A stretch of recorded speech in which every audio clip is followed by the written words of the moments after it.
Hello!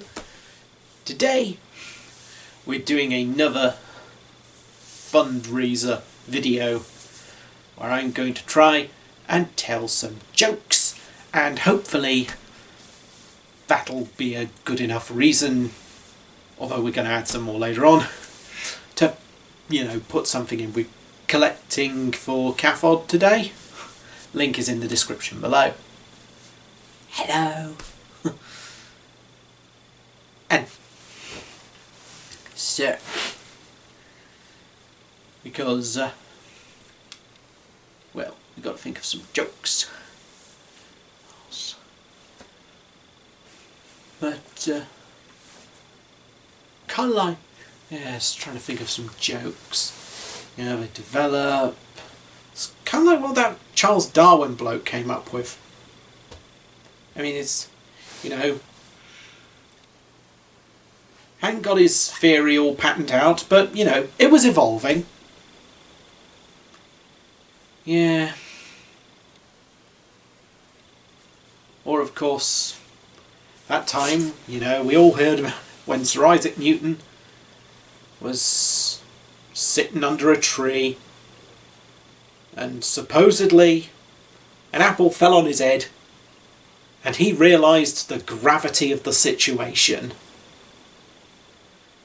Yes.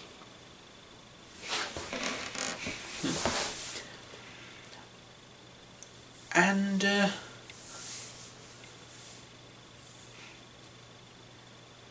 then, of course, yes, there was that time, and then, of course, yes, we're talking about people and who we are and nations. Historians often wonder, where nations come from. Were they just some kind of inherent creation in our human consciousness, emerging from the primordial swamp? Were they some kind of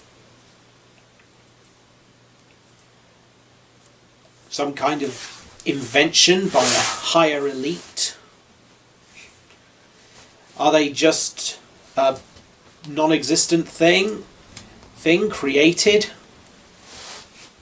to suit a predominant ideology?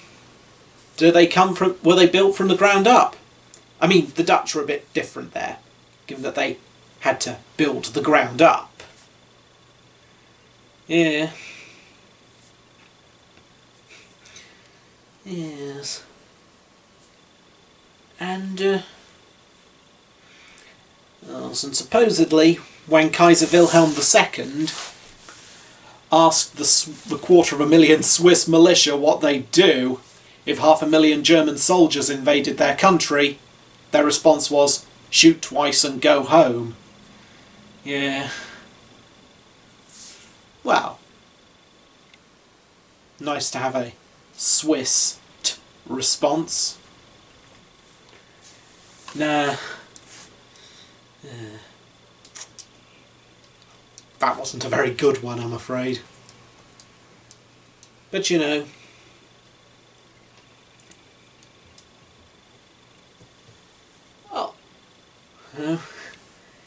well, I jest you not. It's Jess. Yeah, this is Jess, by the way, my cat. Yeah, you come to hear some good jokes? Well, you're in the wrong place. But it's kind of like when Jesus went into the temple and saw it full of market traders, money lenders, and all those others. Got really annoyed him, and he sowed the gospel, and as the gospel says, saying, "You turned my father's house into a den of robbers," and so he turned the tables on them.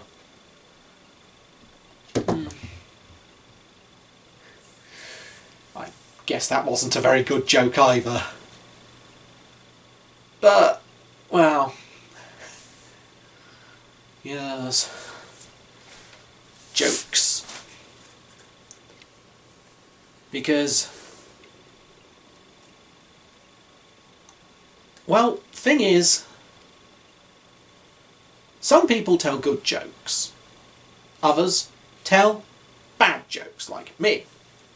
And there's something that isn't a joke.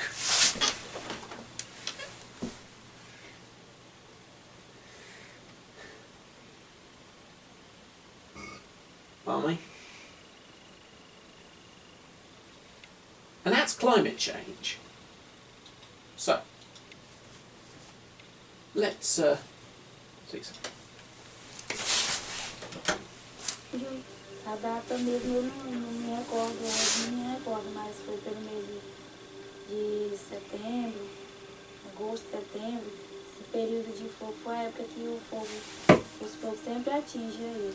3 anos atrás, ele entrou, queimou bastante a nossa mata, que nós chamamos de a natureza, e queimou os plantios.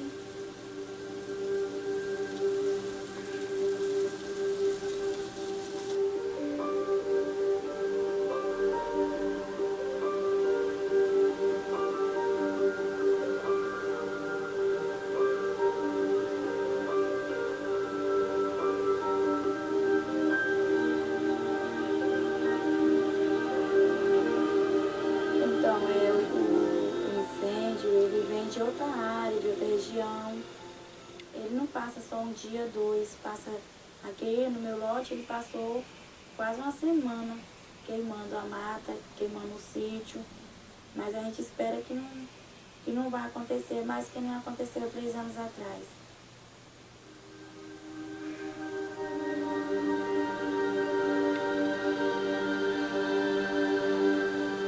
Eu tive uma grande perca, tive um prejuízo, para mim foi um prejuízo, porque hoje não posso dizer que tem um castanha do Pará dentro do meu lote, dentro da minha chácara, porque só tem as árvores, mas não produz mais.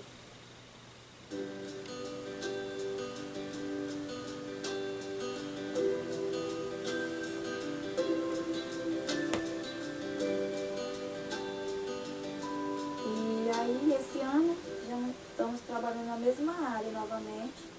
Replantemos já, está toda replantada. E estou fazendo de tudo para conseguir reflorestar novamente as áreas que foi atingida pelo fogo. Eu não vou conseguir reflorestar toda, né? Mas eu quero fazer o melhor, o possível.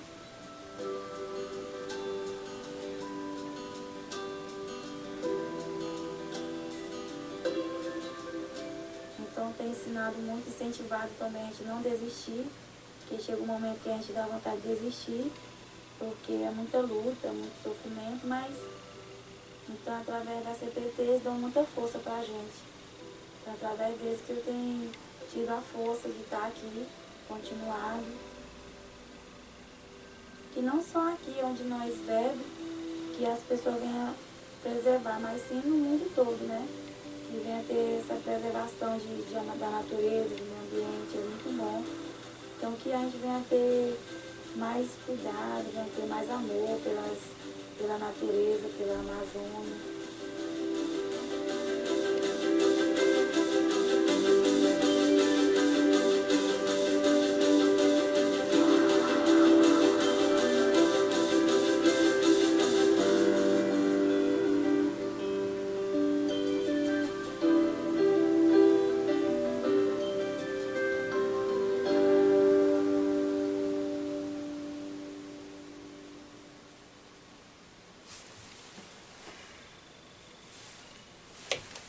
Okay. Now, one thing I liked about that video we just saw is it points a little thing, because sometimes when we're talking about climate change, there tends to be what's often in online space and it is known as the black pill. The idea that, well, I mean, you just realise that there's nothing you can do and it becomes all hopeless. from what we've just seen, that's not the case. And we can do things. There's a lot of... And the thing is, yeah, there might be a lot of big governments and corporations and who are making things not very livable on this planet for a large number of people. But as we just seen, even people with not very much can at least do a little bit. And there's a lot of people can grow. You know, we come together, we help each other. You know, in the words of Billy Bragg, there is power in a union. I don't know whether he meant it slightly differently to that, but it works. Now, are there any... Now, I'm just going to set us up with something a little bit different, as we can see, because...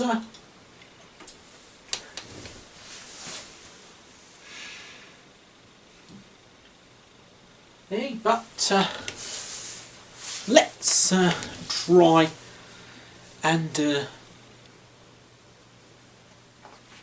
before I carry on with the next bit of the talk, let's try and come up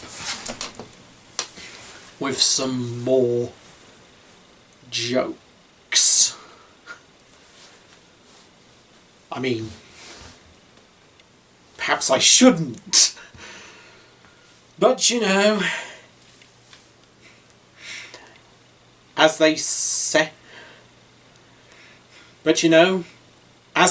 when they were trying to market dishcloths to people, if at first you don't succeed, dry again. Kind of felt that one. Still, it's kind of like why beakless birds do really well. You know? Because they have to succeed.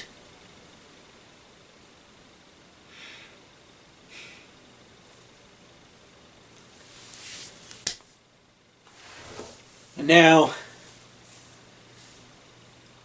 I think I'd probably best carry on with the... Let's carry on with the talk. Because, well, it's fair to say a lot of people have been feeling the pinch right now. You know, even in better off countries, a lot of our people have been struggling, you know, economically speaking. There's been a lot of uncertainty for about a decade, and then COVID hit, which made things even worse. And so, well, things haven't always been the smoothest. And yeah, it might feel a bit much. All this stuff when you've got all these other pressures building on you. Now, so I mean, this one might be a bit of an old-fashioned example, taken from a book written in 1892, but I think there's something interesting, because so we'll get into this point in the Conquest of Bread. Peter Kropotkin has gone to visit a factory in the West Midlands, and noticed that this particular factory is a lot nicer, you might say. Hey. There's no deafening stampers because they forge their massive material through hydraulic pressure. pressure. It's not massively heated because of the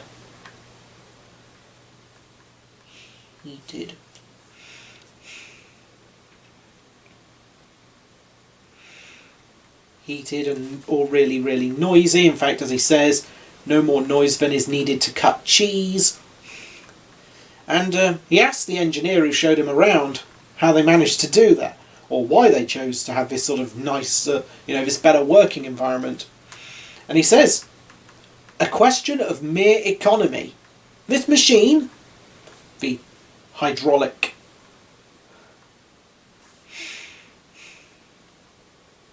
forge,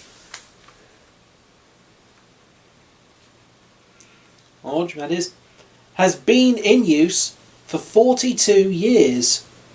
It would not have lasted 10 years if its parts, badly adjusted, as it were, interfered and creaked at each movement of the plane. Basically, because they'd be rubbing against each other, they'd wear down. The blast furnaces? It would be a waste to let heat escape instead of utilising it. Why roast the founders when heat lost by radiation represents tons of coal? The stampers that made buildings shake 5 leagues off were also a waste. Is it not better to forge by pressure than by impact? And it costs less. And there is a lot less loss. In this case, referring to excess metal that has to be, because when you're stamping metal, it gets beaten out. Bits of it get worn off in waste and have to basically be thrown away, and they're not particularly useful. So they basically were saying that they can just forge what they were producing using just the metal they needed, rather than having to buy an extra.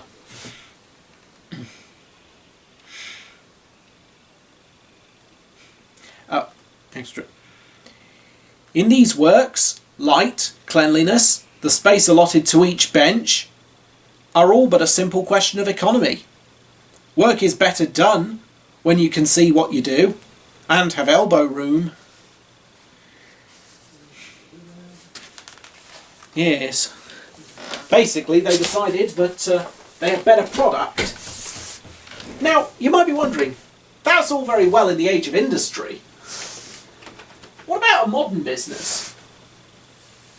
Well, let me show you. Now, full disclosure,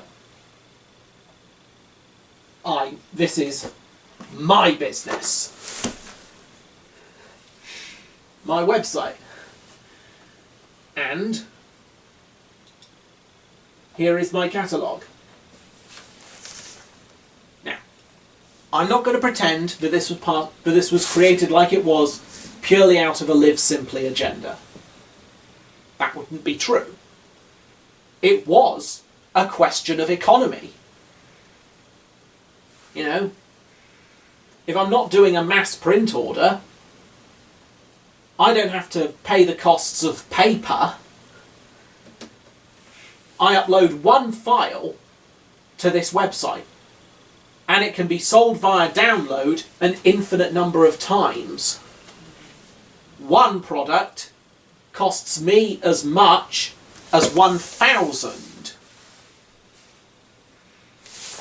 to produce.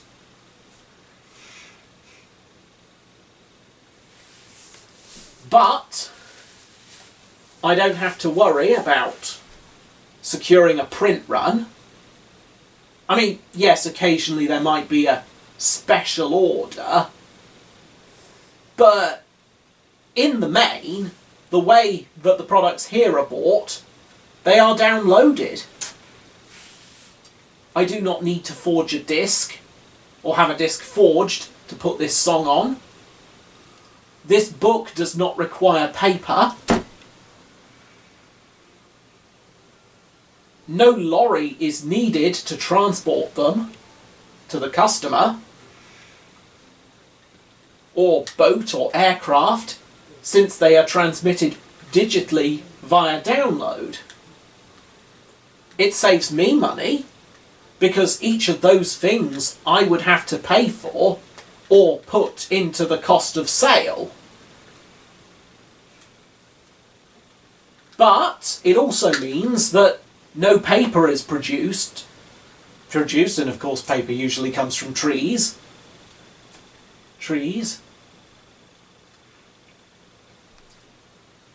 The metals used to make compact discs are not excavated and forged to make these songs. And as I say, I wasn't really thinking so much of the live simply agenda. And who knows, maybe there's stuff I can do better. But it was almost an economic sense, because now I can sell cheaper because I don't have to factor in the cost of a lorry or a print run. And there are little things we could probably all consider. Take this solar panel, for example. You know, have that charging your car battery. Probably saves you more money in the long run than having to plug the car into the mains every so often, although that might be done in a dealership, but even so. So, it's still a more sustainable way. And it's... Or, take another example, this. Here's the question. You know? And it probably won't replace all... This one thing alone won't replace all your electricity needs, but think of it. If your phone charger and your tablet charger can be plugged into this, that's probably money that you're not spending on paying an electricity bill. Yes. Oh, and a tip one of my friends told me about. Putting something in your fridge or freezer so that it doesn't just circulate air. Now, that's probably worth looking into. And I don't know your individual situation, so it's all probably best, let's, you know, have a little look around. Because, in a sense, you get both the life improvement of charging without the electricity bill, without the extra electricity bill, and of course it works even in a power cut, to an extent at least, as it's a solar panel.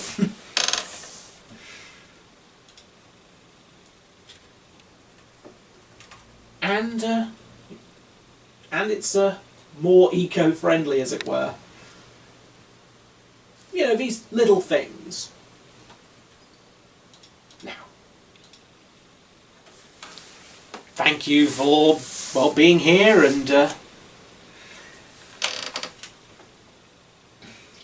you know, I won't subject you to a song that I created, because, let's be honest, you've been good enough putting up with my jokes. You shouldn't have to listen to my singing, unless you want to. Anyway, here's a little prayer.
Well, everyone, thank you very much for watching, and well,